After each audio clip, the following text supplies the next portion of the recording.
Good evening. Thank you, everybody, for joining us tonight. My name is Sierra Lotman. I'm the Director of Jewish Innovation at the United Jewish Federation of Tidewater. And tonight, through the Konikoff Center for Learning and the Lee and Bernard Jaffe Family Jewish Book Festival, we're welcoming Rabbi Denise Handlarski to our community. Her book, The A-Z of Intermarriage, which I have here, discusses interfaith marriage as a force of good in the lives of Jewish families and communities. It's not just a wonderful how-to manual for intermarried couples themselves, but it's also that the topics discussed in it can provide all of us with a new understanding of what it could mean to be a part of a modern Jewish family, and can help those of you who may have children or siblings or friends who are in an interfaith marriage understand how you can support that as well. Before I turn it over to Rabbi Handlarski, I have a few housekeeping messages. First, you can choose to view this program in gallery view or speaker view. So if you're on a computer, you can find this in the upper right-hand corner of the screen. You can switch it there. And if you're on a smart device, such as a phone or an iPad, you're just going to swipe left or right to change your view. I also want to ask that you please be sure to type your questions into the chat at the bottom of your screen. If you think of questions as we're talking tonight, you're welcome to type them in as we go, and we'll have some Q&A time at the end, and I'll try to get as many of your questions in as possible. So now to introduce our guest, Rabbi Denise Handlarski is an intermarried rabbi serving online community secularsynagogue.com and the Toronto community of Orenu Congregation for Humanistic Judaism. I was looking at Rabbi Handlarski's website a little bit, preparing for tonight, and as I was coming up with how to introduce her, I was like, well, it's going to take me too long because she does a little bit of everything.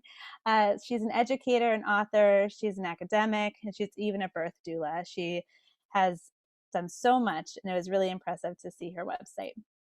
So welcome, Rabbi Handlarski, and welcome to our community. Hi, thank you so much. I'm so delighted to be here with all of you. And I will say, that was a very generous introduction. It's my honor to be with you all.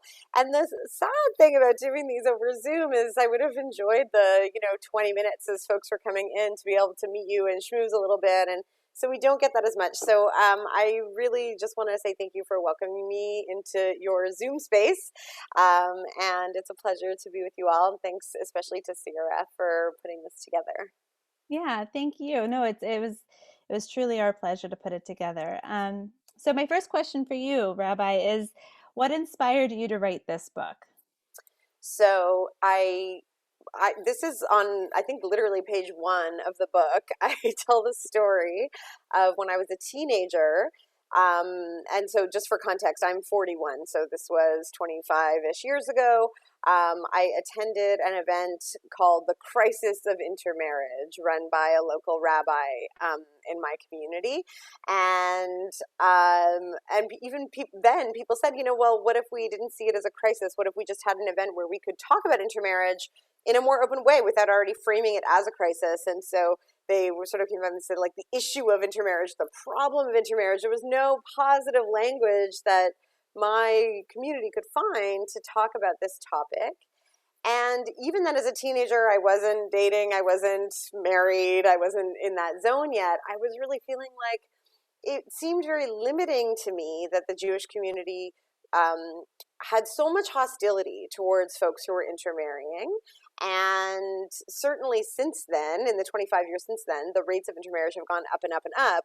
And yet the narrative from most of the Jewish community hasn't shifted along with it. And so we see that there's still this really anti-intermarriage narrative, even though actually intermarried families present the largest growth opportunity for any Jewish community if they're actually welcoming. And so the book was really to try to tell a different story about intermarriage and Judaism, and open things up for conversations that could be more productive than those ones I was having all those years ago, but are still going on today. Yeah, I was struck when I was reading your book about we had Avraham Infeld to our community last year, and he was talking about intermarriage in a similar way, right? The Jewish people are a family, and if you are opening your arms and welcoming people into your family, then in that sense, intermarriage is a way to grow our very loving family. Um, so you shared a few stories in your book about other couples, and can you share some of your favorites interfaith or intercultural couples that you wrote about? Sure. So I love that you're using both terms, interfaith and intercultural, because indeed we're finding that there's no good one term fits all. I'm a fellow with 18 Doors, which used to be known as Interfaith Family, also drawing on that metaphor of the family you're describing. And they changed their name from Interfaith Family to 18 Doors, saying lots of doors to entry or engagement. Because, yeah, some people see themselves as like, well, I'm not really a faith person, but Jewish culture is really important to me. So everybody's different. The people I tend to work with tend to see themselves as more culturally Jewish more of the time. So they might be the kind of Jews who call themselves spiritual but not religious. They don't necessarily attend synagogue, but they might be really involved in Jewish programming at their local JCC or do Jewish yoga or different kinds of things like that. And so for me, it's a really fun part of my job getting to work with couples and families to figure out rituals and traditions that work for them. So one of the stories I tell in the book, one of my favorites, was a baby naming I did a few years ago for, so the couple she was, a kind of North American Ashkenazi Jew. He was sort of culturally Christian, not really a believer in Christianity, but celebrated Christian holidays, but was also had Bengali heritage. And the baby happened to be born in the early spring. And so we planned the baby naming to fall right around Passover, Easter. They were close that year, and the Bengali, New Year celebration was also around the same time. And we worked all three cultures into the ceremony. So we were able to talk about the Easter egg, the symbol of an egg, and how we use that at Passover, and how that's so nice for a fertility metaphor. So using different kinds of creative ways to reflect different cultural values, I find that really fun. So that's one of my favorite stories from the book. Thank you. Is there, as you were writing these stories, were there any families that you considered including that didn't want to be included, or really extra excited about being included? Like, what was your experience with that? People generally liked, now I don't use a lot of identifying information, so I rarely would tell a story where somebody would be easily known, even if there were people that are from our local community.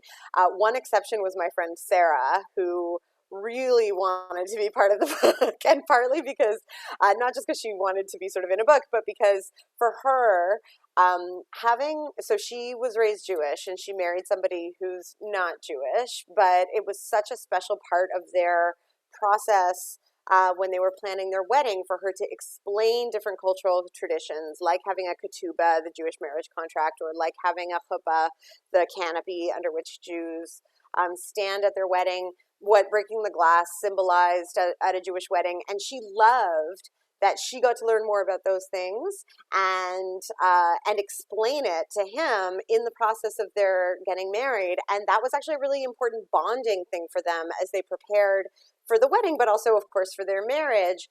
In the book, I write about that particular wedding as doing a really great job of building community around the wedding. So a lot of people have a lot of events for a wedding where they might do, showers and engagement parties and different kinds of parties. But in this instance, in fact, they really intentionally got people together. They had a small gathering, so everyone would know each other at the wedding, and it really felt like a community celebration, like I imagine in a small Jewish town where everybody would know each other. It was so special, and the Judaism shone because of all of that care and attention. So the way you're talking right now, I think, is really reflected in the way that you wrote the book too. So it's very conversational. It's not very formal. And when you're writing a book about something like this, and it's called the A to Z of Intermarriage, so it could have been like A, B, C, right, and very just scripted. But you chose a more conversational and sometimes even funny approach. Why did you choose that approach to writing this book? That was very intentional on my part because most of the books that exist about intermarriage either are condemning intermarriage, and there are a lot of those, or, and nothing wrong with this, they're scholarly, and we need the scholarship. So, one of my colleagues, Dr. Karen McGinnity, I cite her in the book, she does really interesting research on intermarriage and gender. So I love that that's out there, but there was nothing like this book that I would hand to a couple getting married or a family figuring out how they want to raise a child together if one partner is Jewish and the other one isn't, because I'm not going to hand them the academic book. That's not really what they're looking for. And I'm certainly not going to hand them something that is telling them that the way they're doing it is all wrong. So I wanted it to be user friendly. That's why the A to Z format. So you can just skip ahead to G is for grandparents if that's your particular interest, or you can read it chronologically. It makes sense either way. And I wanted it to be funny. I think this is a subject in Judaism that has been treated with so much oy vey energy, like so much angst. And, in the book, I say J is for joy. When we're talking about intermarriage or any kind of partnership or family, we're talking about joy. We're talking about love. I wanted it to be a happy book. And I do hope that we're able to, it's a serious topic, but it's also a topic that I think we don't have to take as seriously. We don't take ourselves so seriously as we dive into all of the complexities that make up, human beings are bananas. So any relationship is going to have so many, different parts of complex terrain. And I think we can talk about that with some levity and some joy, and that will just make the conversations go better. I was wondering if, there's interfaith marriages, there's intercultural marriages that are very clearly defined, right? Like, I'm Jewish, so-and-so's not Jewish, or I am from this place and you're from that place. But then there are these marriages where, for instance, somebody is raised religiously Jewish and another person's raised culturally Jewish, or another person is Jewish, they went through entire 13 years or whatever of religious school, and they had their B'nai Mitzvah, and then their partner read a children's book every year at Passover, and they ate some food, and that was really their experience. Have you noticed similarities and differences in how those couples relate with one another? I think it's important they bring that up. One of the, if I had a thesis for the book, one of them, surely, one might be we need more joy, less oi, but the other is that all marriages are intermarriages. I really believe that. I think in Judaism, we've seen intermarriage as like this difference is going to define everything. But the reality is, for folks who are intermarried, I'm one of them, I don't wake up in the morning and be like, oh my God, I'm intermarried. I have to work on that today. Like, you just are in your relationship, in your family, and you kind of do life. And usually by the time folks get married, they've had a lot of these conversations. Interestingly, when two Jews marry each other, sometimes they haven't had all those same conversations because everybody just assumes, well, you're both Jewish, you know what to do. But yeah, if you want to have a 4-hour Passover Seder and your partner wants to be like out of that in 15 minutes and get to the brisket already, then you're going to have some of the conversations that folks who are intermarrying also sometimes have to have around how you want to do it. I don't want to be glib, but I do sort of joke, and it's semi-serious as well, that one of the advantages of being intermarried is that I get to decide how we do Jewish in my house. There's no other Jewish culture or religious tradition in my house right now. So if we're doing something Jewish, it's the way I like to do it, and I never have to compromise on the way I do Jewish in my home. And I mean, I have to compromise about other things, but I value that. I think there's, when we really look at it, the assumptions behind some of the derision around intermarriage have to do with the fact that it's going to be, people will never understand each other. But I think in any partnership, you have to work very hard to understand each other across difference, no matter the kind of difference, right? There could be very different attitudes towards money or the way you raise children. There's so many things for couples to fight over, sadly. And learning how to communicate is a very important relationship skill. And in my experience, having a lot of people intermarrying, on my couch when it's not COVID and we're planning their weddings, they know how to talk about difference. That's often a skill that they've built together. And so I think it sets them up for other kinds of conversations that will for sure come up in any marriage. The last thing I'll say to answer your question is one of the weddings I did, one of my favorites, is a woman. She's just really amazing. She runs a program called Heart to Heart, which brings Israeli, Jewish, and Palestinian children to camp in Canada. I live in Canada together for a kind of shared society building conversations. It's really great. And she is Jewish, raised Jewish, but sees herself as a secular Jew. She married an Orthodox Jew.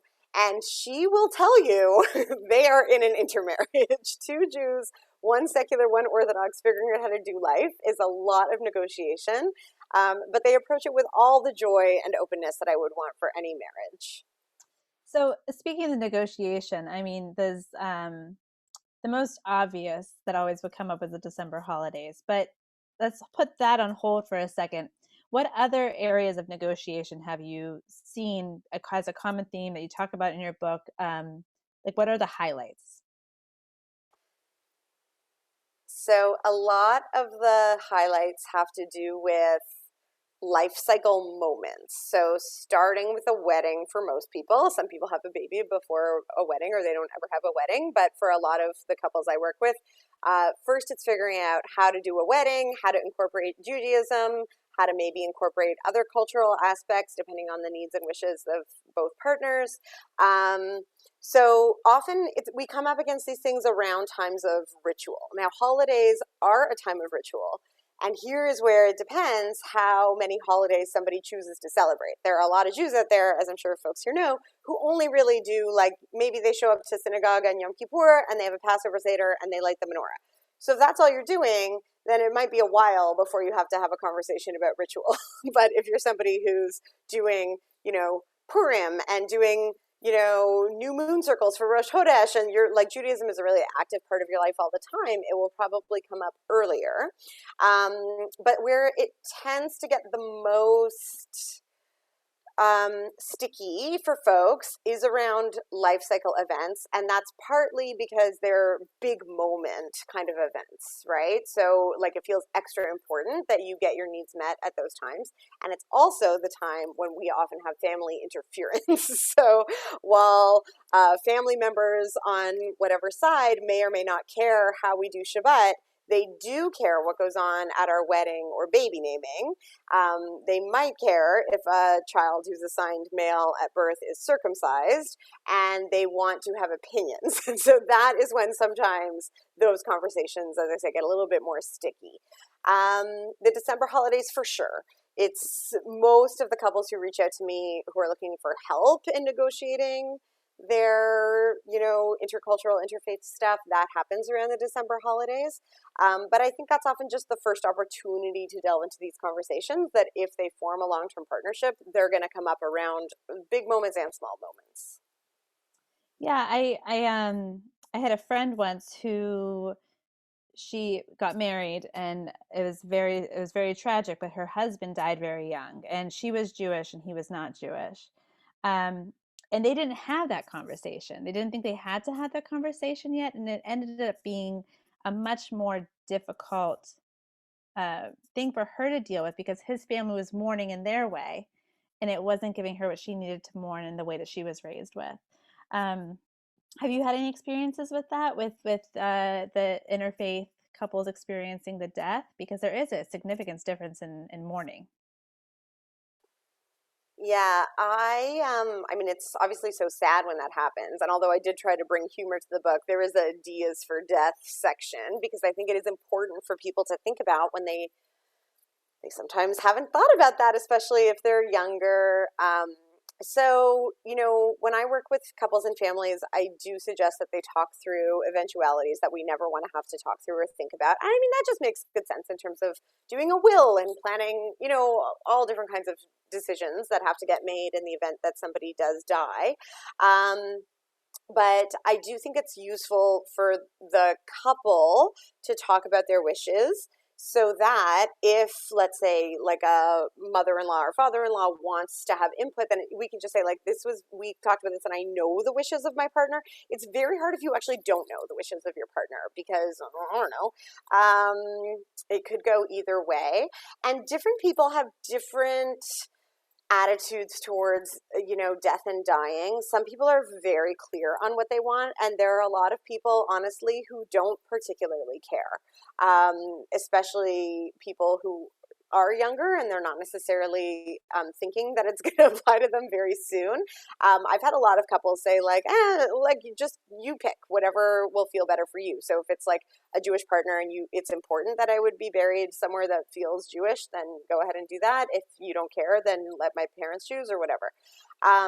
Obviously, there are some structural challenges. A lot of Jewish cemeteries will not allow somebody who isn't Jewish to be buried there. And a lot of, if you were able to find, let's say, a Jewish section in a non-denominational cemetery, sometimes that's fine, but will they allow cremation if that's what the person wanted? Won't they? There are things to discuss and negotiate. Different places are very different. So my congregation, Orenu, intentionally wanted a place where intermarried people could be buried together. And so they did buy a plot in a non-denominational cemetery so that we could control those decisions. So there you can be intermarried. We consider it a Jewish section. There's Jewish, icons around. But it's open to anybody who has, is part of the large Jewish family who would want to be there. And we do allow people to choose cremation if they want. And so if those options are available where people are, then it is incumbent on the couple and family to have those conversations. And I do encourage people to do that. Even harder, to be honest, are the very hard conversations about what if there's an intercultural or interfaith couple and their child dies. Because in those circumstances, you could have very strong feelings as a couple, and that's not the moment to have hard conversations. It's already obviously unimaginably hard. So I think it makes sense to have tough conversations in any marriage, but around this issue for sure, it has come up. Right, and it's interesting, when it comes to something like this, where it's something that is a part of your upbringing, right? It becomes very sensitive very quickly. So even something like a Christmas tree, all of a sudden can be a really big point of contention for a couple, because one person's like, we're Jewish, we said we're going to raise our kids Jewish, and you want to put a Christmas tree in our house. But then the other person's like, well, I grew up with a Christmas tree and it's very important to me traditionally. So what happens? How do you see people handling the December holidays? Just within their partnership, not even, let's ignore in-laws for a minute, because that can be the next question, but just within a partnership, how do you see them handling that? It goes all kinds of ways. So first of all, this won't surprise anybody here, different Jews are very different from each other. And so certainly there are some Jews who are like, I would never put a Christmas tree in my house. That feels like a big red line I will never cross. There are many people I work with who grew up Jewish who are very excited to have a Christmas tree. So it looks super different depending on the couple. Most of the time, in my experience, there are some tensions that may arise around December holidays. And so sometimes people have worked that out before I ever get to meet them. But if they're on my couch, then I talk about just leading with your values. And I think, we can get very hung up on some of certain symbols or rituals, but the question at the heart of them is, an expression of values. And so if you're choosing to be with somebody who's from a different religion or culture than you, then, that's an active choice you're making. And some of the values around that have to be about making sure both partners feel seen, understood, and are getting what they need. If, there's all kinds of exercises you can do around this stuff. One of them I sometimes do is around December holidays, like make a list of all the stuff that's really important to you for the December holidays that you'd really like to see happening in your home or your relationship. And that could be everything from having a Christmas tree or not having a Christmas tree to I like to get Chinese food and go to the movies on Christmas or Christmas Eve, or like whatever your things are, how you want to do Hanukkah. Is it important to do a menorah lighting every night? Write down all your stuff. And then put, ranking or like 1 to 10 beside each one, how important it is to you. Like having a Christmas tree is number 10, super important to me, whereas having eggnog is like a 1. If I don't have it, it's fine. And then compare, and then look at each other's lists and do a gut check. if I'm not married yet, and I do suggest people do this before they get married or commit to living together or building a life together, if my partner says 10 out of 10, I need to have a Christmas tree, and for me, having a Christmas tree is a no way 10 out of 10 gut read, we have a big negotiation on our hands. For most of my couples, it's not that disparate. There is wiggle room, and then it's about like, how do we make sure everybody gets what they need? So the story I tell in the book is that in my particular example, we decided very, very early on that I wanted, to have kids who identify as just Jewish. We would only do Jewish rituals in our house, but we would do Christmas with Charlie's, my husband, with his parents. And that's what we did for the first few years. We would always go there. We would spend Christmas Eve. We would sleep over, be there Christmas morning, do all of Christmas Day, Christmas dinner, and then leave. So it was like a big Christmas extravaganza at my in-laws' place. And that was working for us. He didn't need to have a Christmas tree in our house. We did it all there. But then my in-laws moved away, like across the country. So it's not feasible that we go there every Christmas. And then he wanted to do some of those rituals in our house. And I did have some feelings around having a Christmas tree in my house or putting lights up. But I really wanted to lead from our values. And it is an important value for me that everybody in our family feels that they belong, that they are seen, that they get what they need. And so I was able to find a little flexibility around a Christmas tree. We get a very small one that sits on our dining room table. We make handmade decorations for it, and then we plant the tree after. So there's a nice environmental ethic for that. I'm not saying that would work for you. Every family has to figure out what works for them, but that's what worked for us. And I also found once I had the tree, it didn't bother me. It was one of those things that I felt like was a real red line I could never cross. And once I crossed it, I was like, oh, this is fun. And the other piece I'll say, and I'm sorry, I have a lot to say on this particular question, but I'll end with this, is that in my house, I know a lot of the concerns about Christmas is that it's fun and, especially if you have kids, that's going to be what they identify with because it's everywhere and it's easier to be part of the majority culture. We do so much Jewish in my house. There is no risk of my kids not feeling Jewish. We do Shabbat every week. We often do Havdalah. We celebrate all of the holidays. We have Jewish books everywhere. We talk about tzedakah and mitzvahs almost every day. There's, a little Christmas tree is not going to undo all of the Judaism we're doing because we make a very strong effort to do Judaism in a very meaningful way. And sometimes around the December dilemma, I'm like, don't worry so much about December. What else are you doing through the whole year? And if you bump up some of the Judaism at other times of the year, it might make it feel okay to do more Christmassy stuff at that time of year. So that's the other piece of advice I sometimes give. So when you brought up the kids, my husband and I are both from interfaith. We both have interfaith parentage. And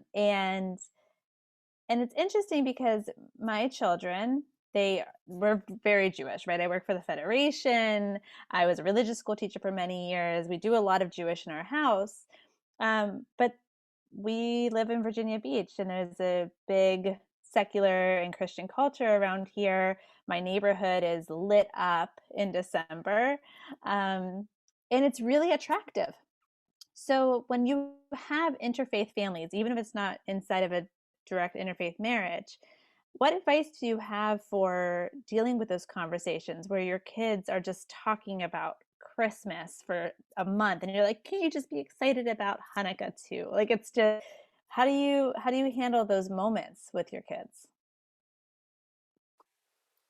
For us, I was so worried about that before I had kids. It's funny. It's one of those things that it doesn't feel like a conflict for me. It does for others, and I totally understand that. We drive around to see all especially this year when we were desperate for things to do with our kids during the holidays and everything's closed. We would sort of drive around and look at big inflatable Santas and stuff. There's nothing about that seems contrary to Judaism to me. I know these things aren't Jewish. I wrote a bit of a controversial piece this year called Christmas is a Jewish Holiday. And what I was saying is just to give some peace around this, because I think I grew up and through into my adulthood, I felt like I had to be combative around Christmas. Like, don't wish me Merry Christmas. And I just find it's going to go easier and be less stressful if I relax into the fact that Christmas is very dominant in our society. It is, right? And so, how do we make friends with that? Doesn't mean you have to do anything for Christmas, but Christmas really is a Jewish holiday if you think about it, because I bet you have traditions around Christmas no matter who's in your family. You get Chinese food in a movie, as I mentioned. That's my Christmas Eve tradition, personally. That became that's as important a Jewish holiday to me as what I'm going to be doing for Purim in a couple of weeks. That is part of my Jewish calendar, and it falls on December 24th every year, right? So in a sense, yes, Christmas poses the threat of sort of co-opting people who might identify as Jewish, but Judaism also is a very good religion and culture at co-opting other stuff. That's actually what we do best in some ways. And so we make it our own, and every family figures out how to make it their own in a way that works for them.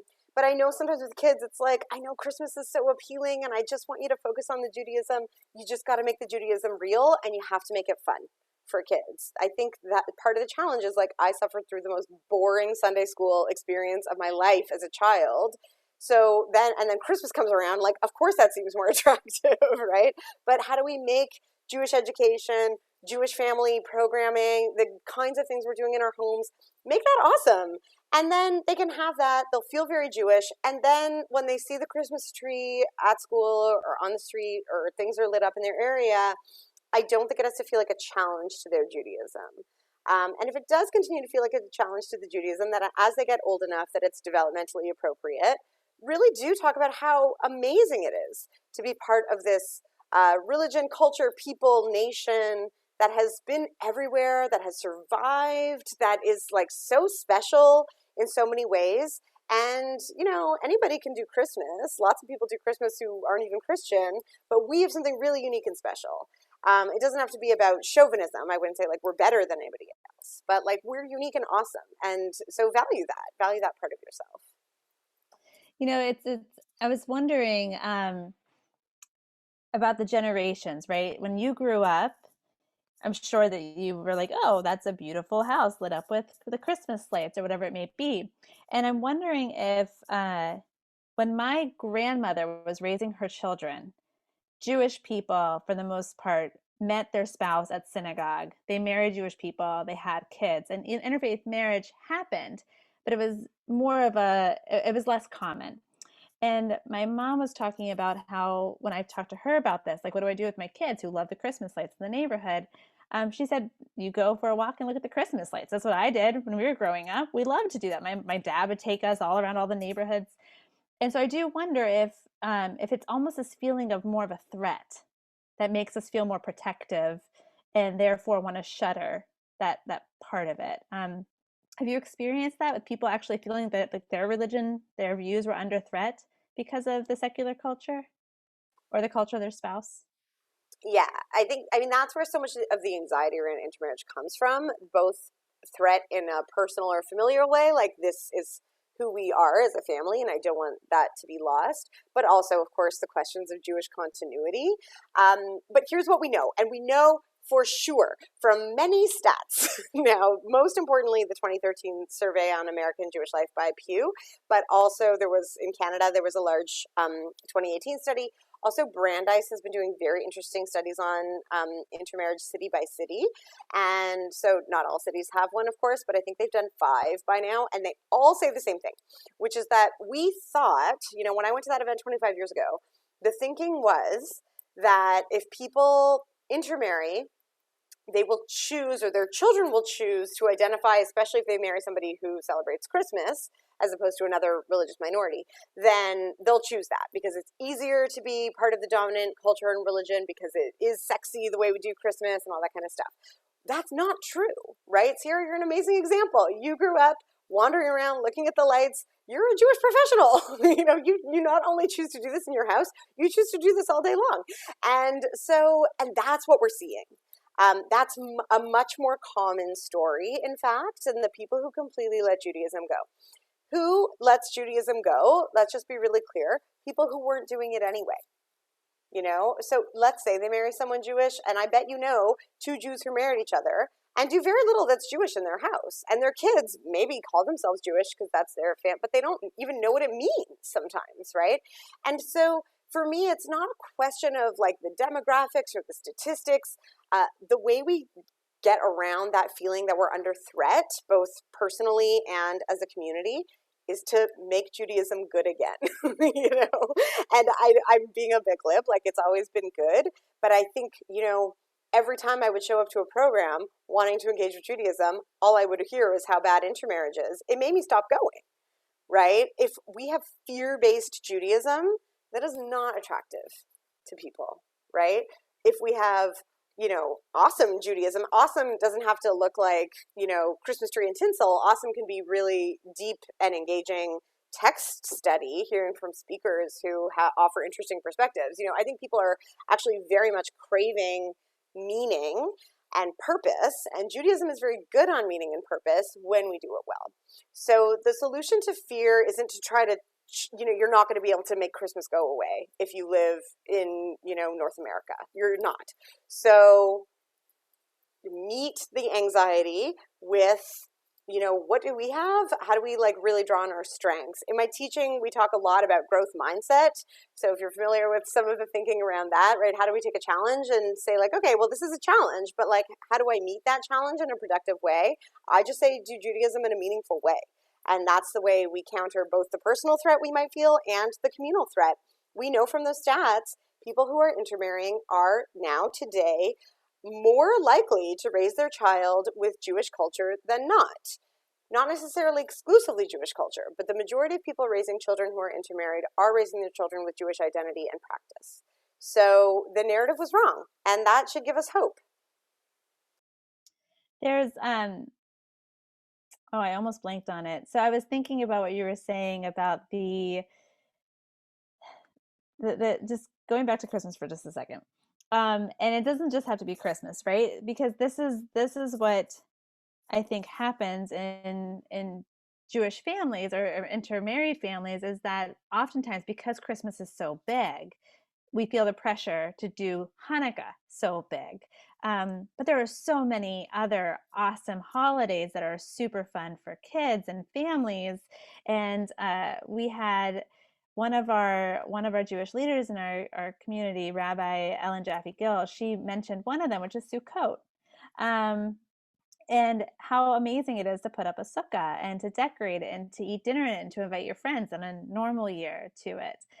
So taking the pressure off of Hanukkah and spreading out the Jewish awesomeness year round could also help with that.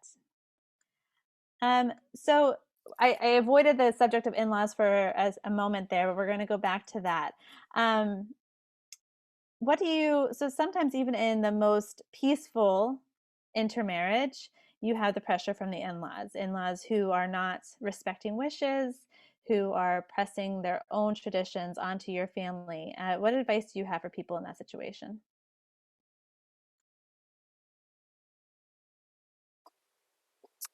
Sorry about that. It wouldn't let me unmute for a sec. So here we go.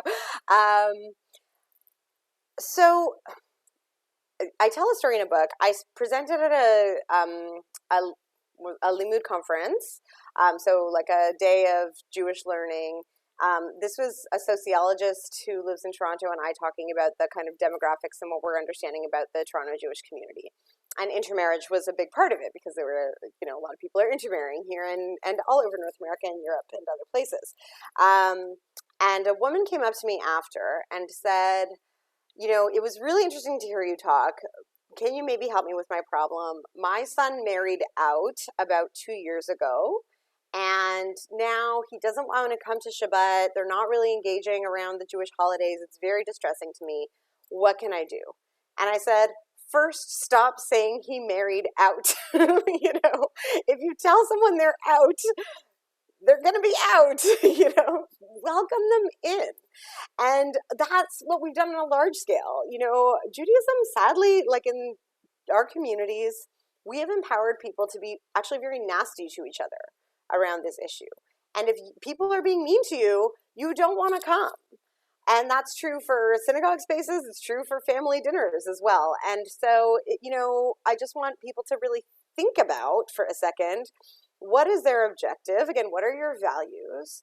And what are you trying to achieve as you talk to your kids? Now, I do understand that there are people who raise their children with Jewish identity, and it's very important to them that their child carries that on when they become an adult, and it can feel very difficult. So first we have to like turn towards those feelings with kindness and compassion and hold them. That is real. And it's yours. It's not for you to put on your kid. You know, you have to trust as an adult with adult children that you did a good job raising your children, and they're going to take it from here. In the book, I say, you know, I'm raising my kids to be like left-leaning Canadian secular Jews. And maybe one day my child will be like a born-again Christian living in Texas voting Republican. Maybe, right? I kind of hope not, to be perfectly honest, but that's just because those are my values. And of course you want your child to correspond with your own values, but they're not necessarily going to. And I have to just trust that I did a good job raising good kids, and they're going to be their own adults. The key is I will love them no matter what. And I will want them at my dinner table, even if we do it very differently from each other. That is the value that is important to me. I find it very shocking that people sit Shiva for their children sometimes when they intermarry. Now, today that happens mostly in the very ultra-Orthodox communities, but that used to happen more commonly. There was nothing my living child could do to make me sit Shiva for them, even if they were a serial killer. So, you know, I really think we have to think about what do we want in our family lives with our adult children and their potential children. You want access to your grandchildren? Don't give a guilt trip every time they come over. You know, and I know it's hard. Turn towards those feelings with kindness and compassion, and then be welcoming. And then the other piece of advice I would give is, you know, as we're talking about make Judaism meaningful and make it fun, your house can be the house for that. I understand not in COVID necessarily, that we're in weird times, but in normal times when family can visit each other, then your house should be the Passover extravaganza, the Purim extravaganza. Build the sukkah in your yard, you know, get people together with other young kids and make it a party so that they have positive associations with Judaism and not just the guilt trip you might be laying on them because you're concerned about their choices. The last thing I'll say about this with in-laws is I have never, ever heard a story, maybe some of you have, and if you have, tell me, but I've never heard a story where somebody tells their parent that they are going to marry somebody who's not Jewish or partnered with somebody from another faith or culture or whatever it is, and the parent is disapproving and says, I don't like that choice for you, or lays a guilt trip or says something mean, and then that person breaks up with that partner. It never works. You know, if your objective is to end the relationship, think of it. They're not going to choose you. They're going to choose their partner. And now what have you done? Right? So I think sometimes we lose sight of what our objective is. If your objective is to have a Jewish family that's filled with joy, make that family filled with joy. You know, do your very best to make it joyful and make it meaningful when you come together, and fully embrace every member of the family. And that absolutely includes the people, you know, it takes guts to show up to a Passover Seder for the first time if you weren't raised Jewish. It's hard. So let's make it extra welcoming, extra joyful, extra awesome. And then that person will want to keep coming. It's my experience, actually, that the person who isn't Jewish likes it more because they don't have PTSD from 4-hour Seders from when they were like a 7-year-old child and they just wanted to get out of there.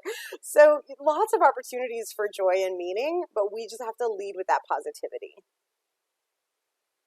So what about the flip side, right? Because we have a lot of people on this call who might be parents of children who are in interfaith marriages, who are considering interfaith marriages, who might one day.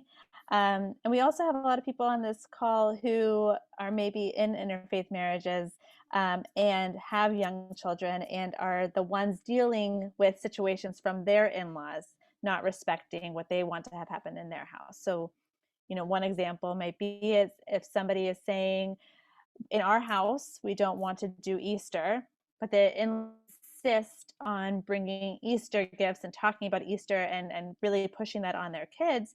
How do those young parents handle that situation? That's a great question. That's something I will sometimes workshop with couples and families, like, how do you have this conversation? First of all, it's very important that the couple gets on the same team about it, right? It's going to be much harder to have that conversation if you actually haven't agreed yourselves what you want it to look like. So go through that process, whatever it's going to look like for you. Make sure you're on the same page and you know what you want to do together. And then it's always better, in my view, if it's the biological child of that in-law who has that discussion with them, right? Don't make the person talk to their in-laws about it. They're your parents. So you have that conversation with them and really explain, like, these are our values. This is why. Sometimes they need to understand why, you know? This came up in a family I was working with around circumcision, for example. They were planning to circumcise the baby.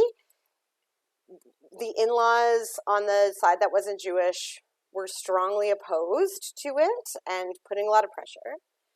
And what made them back off was when the Jewish partner, they did all sit down together to explain it. The child of the parents who were opposed explained why it was, why they chose it, and that's what they were doing, and that they weren't welcoming more input from anybody. But then the person who was Jewish in that partnership said, I think it might be hard for you to understand what it's like being part of a minority group. And some of these symbols are deep-seated symbols of cultural and, peoplehood belonging that make us feel the resilience of our ancestors, and I want that for my child. It's very hard to argue, with something like that. They hadn't communicated the why it was so important.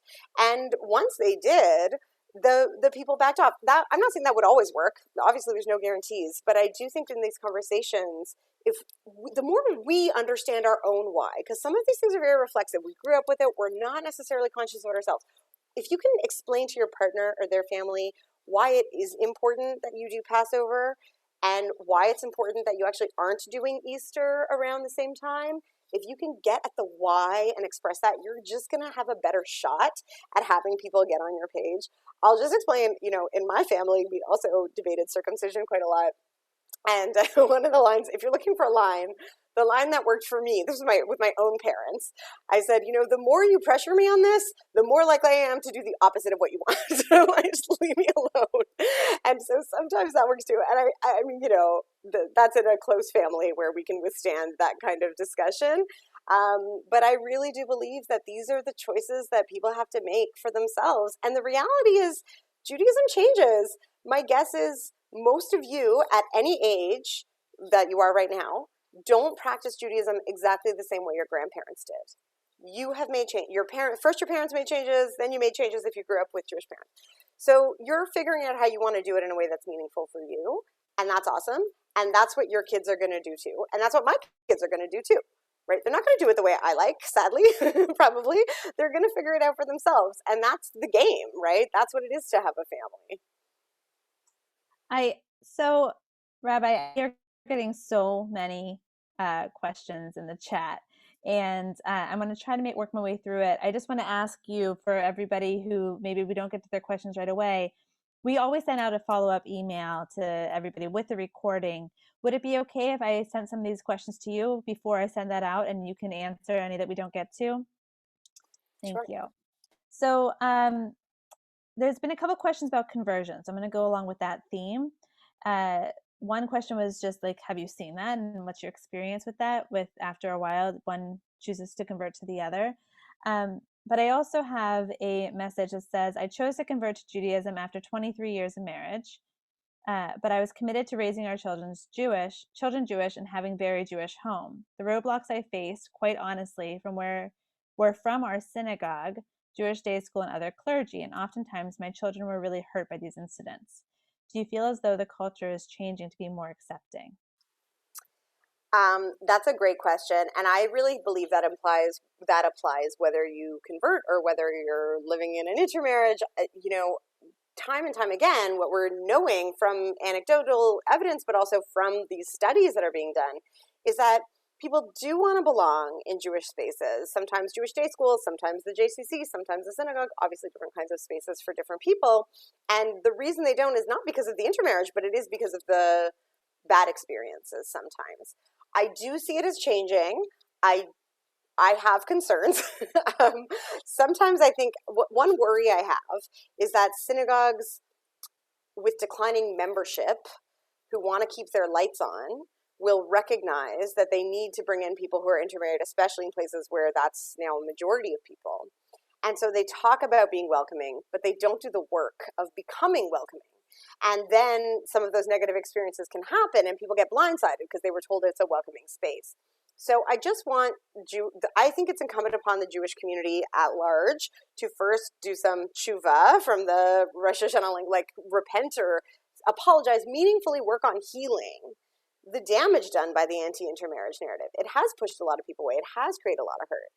And then truly be welcoming and opening. And different spaces have to discuss what their lines are. Do you have somebody who isn't Jewish on the bima at the child's, life cycle event? Don't you? How does this work here? Be very explicit about what you offer, and then families will choose what's right for them. I do think it's shifting. I also think that it depends where you are. If you live in New York, there's a lot of Jewish options for you. If you live in a smaller place, probably there are fewer, and it really depends who the clergy are. It just varies so much. So some people still report finding it very hard to find an officiant for an intermarriage. Some people find a lot of attitude at conversion and being told they're not really Jewish or whatever kind of garbage they're hearing. And other people are finding it much easier now than before. So it is changing, but it's changing at different rates and to a different degree in different places. Thank you. So the next question is specifically about your book.